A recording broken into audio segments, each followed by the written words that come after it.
اللہ تعالیٰ نے قرآن مجید میں لفظ کلو کو کئی مرتبہ استعمال کیا، یعنی کھاؤ، اور یہ وہ آیات ہیں جن پر سب عمل کرتے ہیں، یعنی کھاؤ۔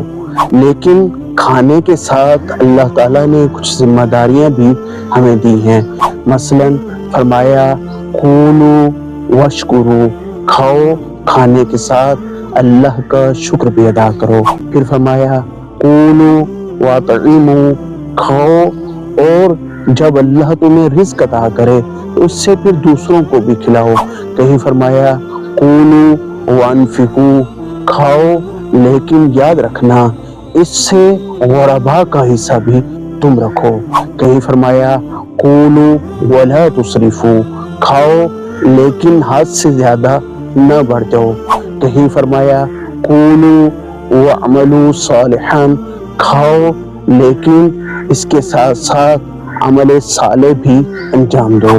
ہم کلو پر تو عمل کر لیتے ہیں، لیکن جو ذمہ داری اللہ تعالیٰ نے ہمیں اس کے ساتھ سونپی ہم اس پر عمل نہیں کرتے۔